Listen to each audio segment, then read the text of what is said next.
Welcome to Watch and Complain, episode 187, Wow. where we're going to talk about The Mandalorian, Mandalorian. season 3, episode 2. The Mandalorian. This is like a book club for movies and television where we talk about the plot after we watched it, and then we invite you to comment below wherever you see this. It would be better if you could join us while we're talking about it. That's what we need to get back to That would doing be live annoying. stuff. Oh, it wouldn't? You figure out the live stuff and we'll do it. So no live stuff. Episode 2 of season 3. Is it episode 3? No. No, I'm sorry. Yeah, you're right, too. Chapter 18, The Mines of Mandalore, as you would say. Mandalore. There you go.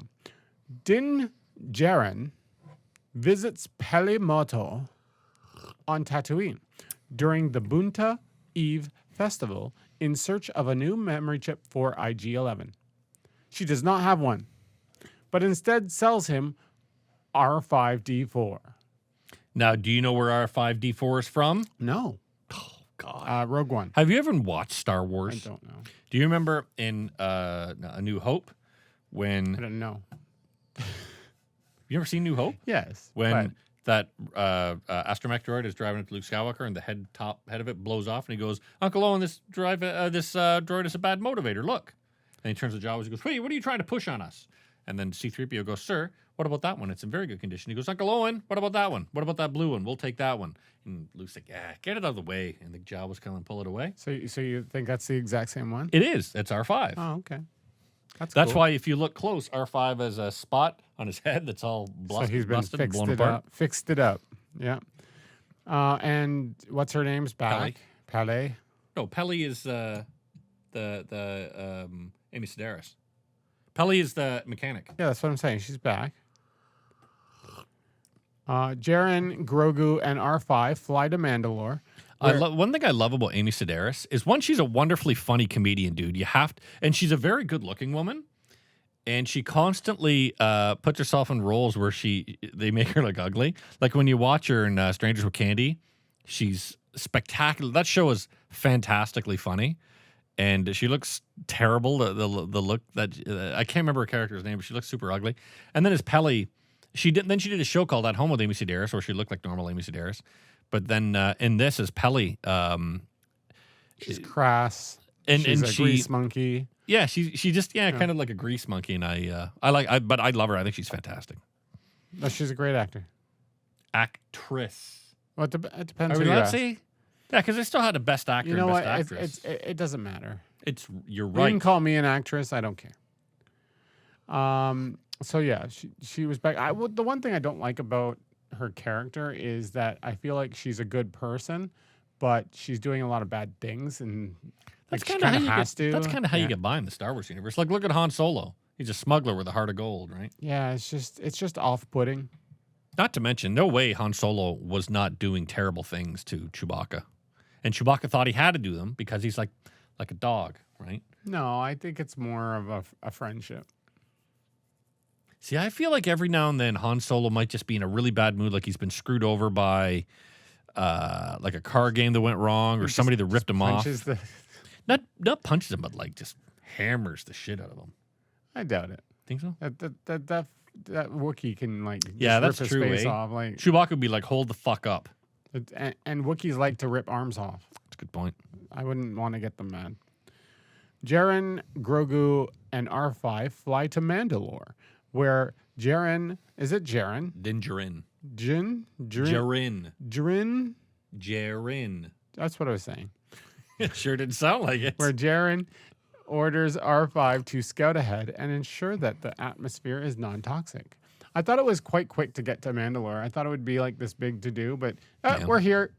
It's like, okay, I thought they was But lost. They What- do set that up, but no, Mandalore was never lost. It was just in blown up the by- Night of 1,000 Tears. It was That- blown up I by the keep Empire. telling you, this is what they need. They need a series that goes through the Mandalorian Wars Why? because it would be awesome.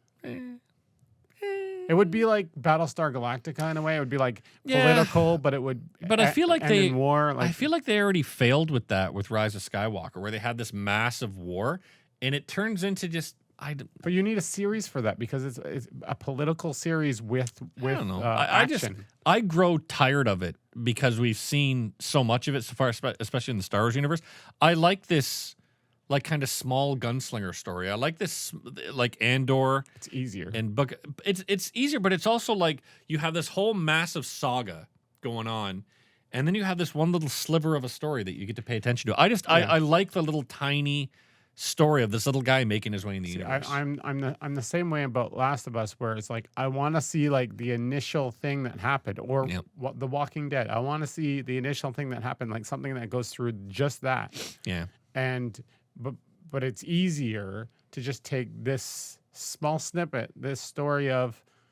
See, I think the one guy. Very similar with Solo. That's why Solo didn't work as a movie. Han Solo, how he became Han Solo would be a lot better to watch in like a TV series format because you get to see when he joined the Empire. You get to see how he became such a good pilot. Like you get to see all these things instead of trying to fucking compress it into a little movie. Well, hold on to your butts. It might happen. You never know. We can only hope. If anyone's doing anything with my butt, we're doing it solo. Makes you think. No, I don't want to think of that. Okay, so they go to Mandalore, where Jaren orders R5 to scout ahead. Why did he ask R5 to go scout ahead? Because he thought the atmosphere was toxic. Correct. And it wasn't. That's why the armorer had told him you can never go back to bathe in the mines of Mandalore, in the living waters, as they're called, because it's a toxic planet now. And it was Bo-Katan that said, there's nothing there but like death and destruction. You can go there, but you're not going to see the whole Dr. Zaius thing. You're not going to seek what you find. Or you're not going to like what you find. And then he goes there and he can breathe. When R5 does not return, Jaren ventures after it and is attacked by several Elamites, a native troll-like species living in the caves. Yeah. Yeah, I didn't like them. You know what? This whole part was... and we'll get to it when we discuss another film today. But it was like, it felt like, okay. We need something. Yeah, we need action scene. You know, do some action stuff. Okay. Now we can get back to the story. What's something in the canon that is like... And drop in an action scene. A beast of some sort. And, okay, we have trolls in Mandalore. Okay, sure, we'll use those. It's kind of like the sand people of Troll Tatooine. DeLoreans. Anyway. Sand people. God, racist. That's what they're called. They're called Tusken Raiders. Are they called the Sand People? By some people, all right. clearly. Is it a racist term in Star Wars? No. Is it? See. This is what I love. So, you know, we've had this conversation about blurmaids and blairies and stuff. Blairies? Black fairies, because Tinkerbell's black now. Oh, that's right. But like, I love when people start getting the ideology of like, it's like Harry Potter, when they're like, you know, what is it? Oh, mudblood is a bad term for wizards or witches who go to Hogwarts, I guess, who have normal parents. Oh, that's right. Yeah. And I'm like, I remember watching that movie and I'm like, I don't get it. And not that I don't understand racism. I get racism, but it was like, this is a... There always has to be something. But it's... Again, it comes back to that idea that I don't get racism in something like Little Mermaid or something like Star Wars because none of it's real. You know, I can get allegory and I can get like intelligent science fiction like Star Trek doing it, but it's the point is that you get what it means. Yeah, I guess. Yeah, no, I know what you mean. You lose yourself in the story, so you pretend that it's real in the moment. Because you're watching it and you're trying to be entertained. Yeah. So that's why when something happens and it's like an obvious racism issue, if you're invested in the story, yeah. But if you're invested in the story, you could be offended on behalf of. Remember, it was Draco Malfoy called Hermione a mudblood. Yeah, I know way too much about Harry Potter than I should. It's fucking disgusting. But I remember watching it, I was like, oh. Okay. Like, not that but I didn't really give a shit about any of these people. I came to arguably care about them. You're not supposed to be offended, but you're supposed to get that. Understand that why she's offended. Should be, yeah. Heading deeper into the mines, Jaren is captured by a cyborg creature, which was pretty cool. Yeah. And just like, I do like. Wait for it. Jaren? Cyborg creature? This movie was made, or sorry, this show was made by a director who is most of her stuff, I believe, is horror. So she shot up for horror. Rachel Morrison? Yes, and she works mostly in horror. This creature thing was fucking fantastic. I loved it. It surprised me. Down to the fucking like Dianoga eye that it has. Loved it. Thought it was fantastic. And this was like, it would have to be a canon Star Wars creature. Maybe. I mean, I didn't know. I don't think it would be created just for this. There was only one thing that I knew for sure. Oh, that's not true. I didn't know for sure. I had to watch it a second time to make sure I saw what I thought I saw, but we'll talk about that at the end. Okay. Hold on. Bo-Katan rescues Jaren. Why is my fucking alarm not going? God damn it. Bo-Katan. Well, so Jaren is captured by the cyber creature and sends Grogu for Bo-Katan's help. Oh, you know what? Sorry, I will say one thing that I My Bo-Katan. really did not like. Excuse me. Right at the start of it, when they come back to visit Peli, is the way that she goes, "Where's my little guy?" And Grogu pops up and does that little flip in the air and lands in her arms. That looked fucking terrible. That was like Yoda jumping around. And that's what I remember watching. I was like, ugh. And then I saw that a lot of other people hated it just as much as I did, because they're like, it brings back those terrible images of fucking Yoda flipping around in Attack of the Clones. I think they were just trying to emphasize that these creatures do that. And also he's growing They're up like and frogs. he's getting more comfortable with the Force. And I'm like, please don't do that again. And then he does it one more time when he jumps in to take off with R5. And I was like, God damn it, stop doing that. It looks I think they're stupid. going to embrace it. I think it looks, so that the Yoda thing seems normal. it's so It never stupid. will, but It's so stupid. Bo-Katan rescues Jaren and kills the cyborg before leading Jaren to the living waters. Yep. Jaren begins to recite the creed to restore himself as a Mandalorian. However, He completed it, and then he got pulled down. sudden drop-off causes him to sink deep into the water. I fucking loved Bo-Katan diving in and turning on her fucking jet blaster. It has that horror vibe so again. cool, Yeah. man.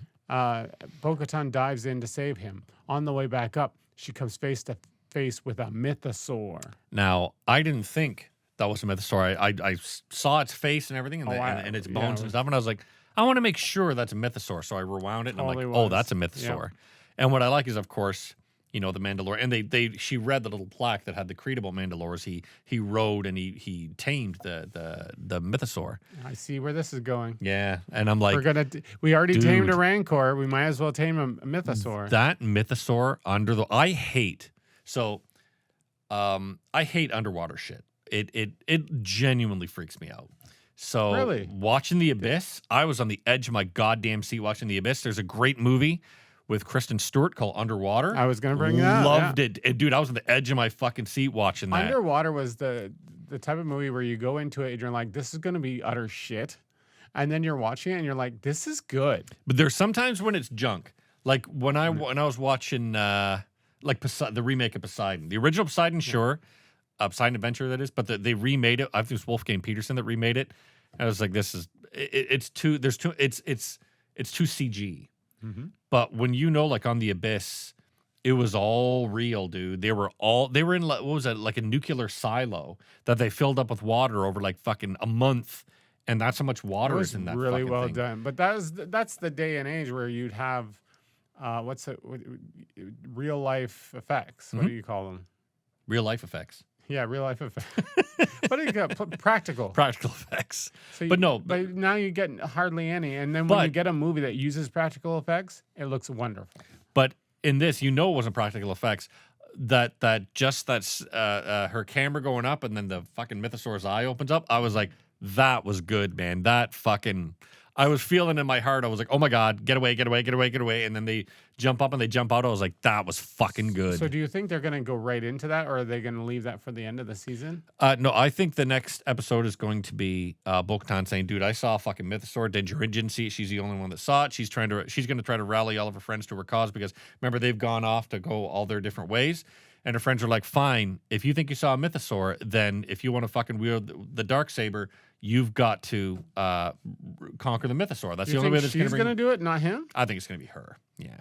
I think it's going to be him, and he's going to take this mythosaur over to fucking... I said fucking... I said fucking how many times already? I don't know. But no, my point is Bo-Katan wants to be the one that sits in the high seat of Mandalore, right? Because her family was originally... But what does the poem say, or what does the plaque say? That the first Mandalorian came to Mandalore, fought the mythical mythosaur, and conquered and tamed it. And that's why the mythosaur is what they use. That's the Mandalorian symbol, the mythosaur. Well, did that first Mandalorian become king? Is that what effectively? It was? And then so they follow in the steps of the Mandalore. You're the king? Yeah, they follow in the steps of the Mandalorian who tamed the Mandalore, or who tamed the mythosaur, right? And you walk in the ways of the Mandalorian. So you think that the Mandalorian, Djarin, is going to just help her become that huge thing? Din Djarin is not a leader. Bo-Katan is a leader. Yeah, and I feel like it's going to be Bo-Katan is going to tame the mythosaur. Bo-Katan will take her rightful place on the head seat of Mandalore as the Queen of Mandalore, and that is what will begin the second age of Mandalore, of the Mandalore world. I thought she was going to take the sword back in this episode. She kind of did, though, didn't she? She used it, but she needs to win it through like a duel. See, I feel like she did, and maybe she didn't though. But because it didn't pass along, he stole it. That robot thing defeated Din Djarin. Not in a proper battle. Yeah, maybe. Yeah, maybe that'll be. And he didn't kill him. Maybe that'll be the what do you call it? So gray area. Technically, Djarin still owns the sword. That's what my fucking kid used to say whenever I'd be like Dexter. So there were the three main Ghostbusters. Technically, there were four.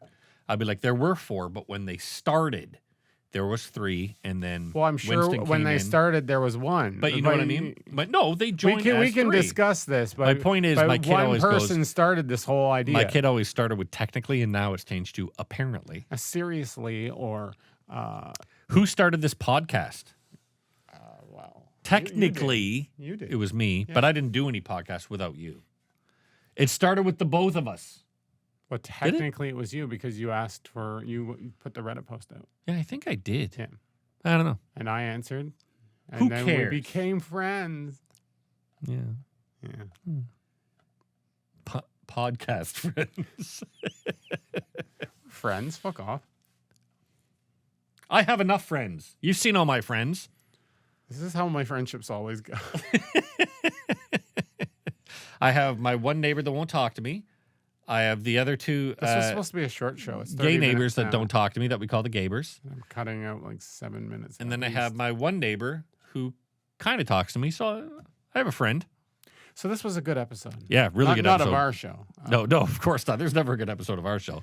But no, this Mandalorian, I am loving this third season so far. Really enjoying it. Good as like you are like going through it all at once. Yeah, this would be a good show to fucking binge. Yeah. But again, this little Grogu fucking jumping around shit. I could live without that. Yeah. I'm wondering where the Grogu thing goes because it's still technically an add-on. He's not the main focus. Like the main focus is like we could do this story without Grogu. Yeah, I feel like Grogu is going to like almost like Groot. He's going to learn who he is and what he's got to go through and whatnot. While the Mandalorian, Din Djarin specifically, assists Bo-Katan with reclaiming Mandalore, and then at the end of it, be like, "Well, dude, you basically learned what it is to be a good person. You've got to go do your shit. I'm gonna do my shit. We'll see each other again. Bye." And in this episode, he learned to be a little bit more independent. Yep. It says conquer some fear. Yep. To try to speak English didn't work. Speaking of another movie that we watched where someone learns English. Oh. Cocaine bear. Cocaine bear. That's what they try to teach the bear to speak English when it's Yeah. on cocaine. Well, thank you. Sorry, chicken. Sorry, chickens. We're sorry that you've been watching Watch and Complain. Like and subscribe on YouTube and Instagram and Tinder and TikTok and MySpace and Grindr. If you go to our TikTok, you'll get the clips. Yeah, you'll get the clits No, on clips. Tip Talks. Tip Tick. talks. Tip. That's what we top should name our other shape. shape. Tit talks. Tit Talk. This is you comparing girls' breasts. We should never do that. That's horrible.